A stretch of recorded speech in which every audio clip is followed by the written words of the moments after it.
नमस्कार दोस्तों, कैसे हैं आप। उम्मीद है आप और आपका परिवार एकदम बढ़िया होगा, स्वस्थ होगा। अपने पंजाबी.com देख रहे सभी फैंस को नमस्कार। आज हम पंजाब के ऐसे राजा की बात करेंगे जो कि वाकई राजा कहलाने के लायक है। उनकी जीवनी के बारे में हम अब बात करेंगे। चलिए ले चलते हैं जी शेर पंजाब महाराजा रणजीत सिंह की जीवनी के बारे में। एक मुसलमान खुश नसीब ने अपने वर्षों की साधना और श्रम से कुरान शरीफ की एक अत्यंत सुंदर प्रति सोने और चांदी से बनी स्याही से तैयार की। उस प्रति को लेकर वह पंजाब और सिंध के अनेक नवाबों के पास गए।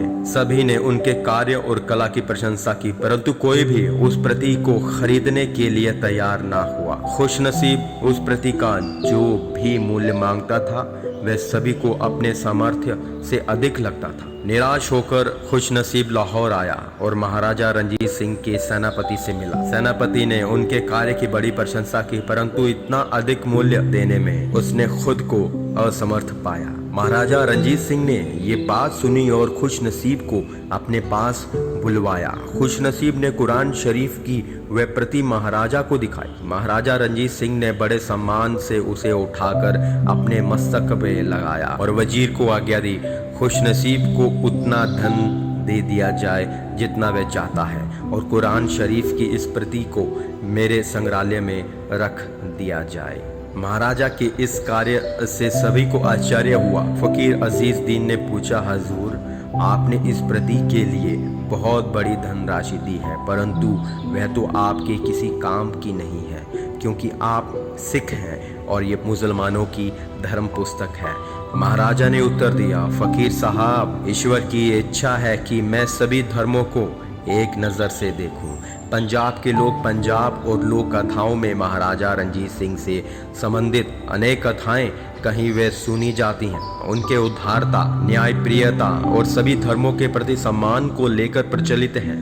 उन्हें अपने जीवन में प्रजा का भरपूर प्यार मिला है। अपने जीवन काल में ही वे अनेक लोक गाथाओं और जैन रीतियों के केंद्र बने हुए थे। महाराजा रणजीत सिंह ने देश के अनेकों मस्जिदों की मरम्मत करवाई और मंदिरों को दान दिया। उन्होंने काशी विश्वनाथ मंदिर, वाराणसी के कलश को 22 मन सोना देकर उसे स्वर्ण मंडित कर दिया और अमृतसर के हरिमंदिर को सोना चढ़ाकर उसे स्वर्ण मंदिर में बदल दिया। महाराजा रणजीत सिंह का जन्म सन 1780 में महासिंह के घर में हुआ। गुजरांवाला भारत अब पाकिस्तान में है। 12 साल के ही थे कि उनके पिता का स्वर्गवास हो गया।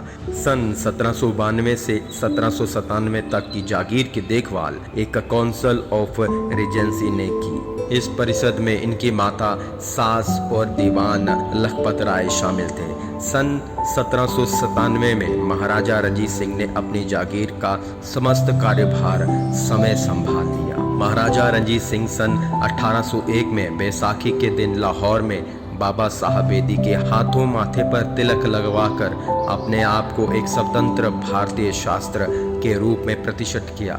40 वर्ष के अपने शासनकाल में महाराजा रणजीत सिंह ने इसे स्वतंत्र राज्य, साथ ही साथ उसमें ऐसी शक्ति भरी कि किसी भी आक्रमणकारी की इस ओर आने की हिम्मत ना हो। महाराजा के रूप में उनका राज तिलक तो हुआ, किंतु वे राज सिंहासन पर कभी नहीं बैठे। अपने दरबारियों के साथ मनसब के सहारे जमीन पर बैठना उन्हें ज्यादा पसंद था। 21 वर्ष की उम्र में ही रणजीत सिंह महाराजा की उपाधि से विभूषित हुए।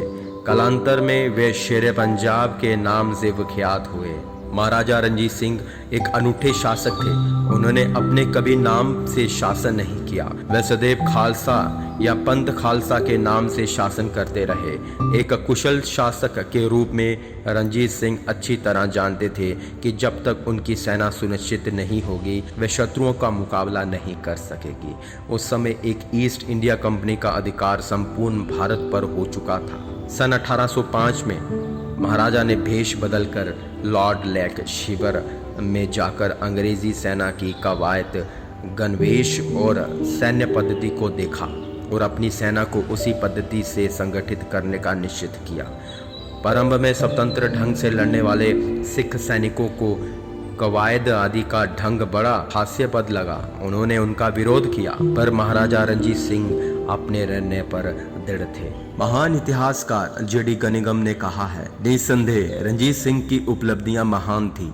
उसने पंजाब को एक आपसी लड़ने वाले संघ के रूप में प्राप्त किया और एक शक्तिशाली राज्य के रूप में परिवर्तन किया। महाराजा रंजीत सिंह के शासनकाल में किसी को मृत्युदंड नहीं दिया गया। यह तथ्य अपने आप में कम आश्चर्यजनक नहीं है। इस युग में जब शक्ति के मद में चूर शासकगण बात बात पर अपने विरोधियों को मौत के घाट उतार देते थे, रंजीत सिंह ने सदैव अपने विरोधियों के प्रति उदारता और दया का दृष्टिकोण रखा। जिस किसी राज्य का नवाब या राज्य जीतकर उन्हें अपने राज्य में मिलाया, उसे जीवनदान के लिए कोई न कोई जागीर निश्चित रूप से दे दी गई। एक व्यक्ति के रूप में महाराजा रंजीत सिंह अपनी उदारता और दयालुता के लिए बहुत प्रसिद्ध थे।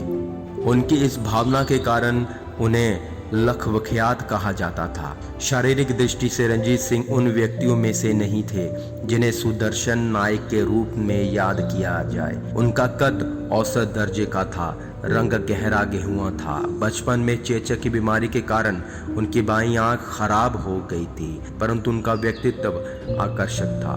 तत्कालीन British governor general Lord William ने एक बार फकीर अजीजुद्दीन से पूछा कि महाराजा कि कौन सी आंख खराब है। फकीर साहब ने उत्तर दिया, उनके चेहरे पर इतना तेज है कि मैंने कभी सीधे उनके चेहरे की ओर देखा ही नहीं, इसलिए मुझे ये नहीं मालूम कि उनकी कौन सी आंख खराब है। महाराजा रंजीत सिंह का 27 जून सन 1839 में लाहौर में देहांत हो गया। उनके शहर के 40 वर्ष निरंतर युद्धों संघर्षों के साथ ही साथ पंजाब के आर्थिक और सामाजिक विकास के वर्ष थे। रंजीत सिंह को एक उत्तराधिकारी प्राप्त नहीं हुआ। यह दुर्भाग्य की बात है। महाराजा रंजीत सिंह की कार्यशैली में अनेक ऐसे गुण थे, उन्हें वर्तमान शासन व्यवस्था में भी आदर्श के रूप में सम्मुख रखा जा सकता है। वे शेर पंजाब के नाम से हमेशा प्रसिद्ध रहेंगे।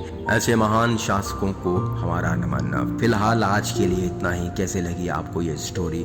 मिलेंगे बहुत जल्द एक नई वीडियो के साथ। फिलहाल के लिए आज इतना ही। धन्यवाद।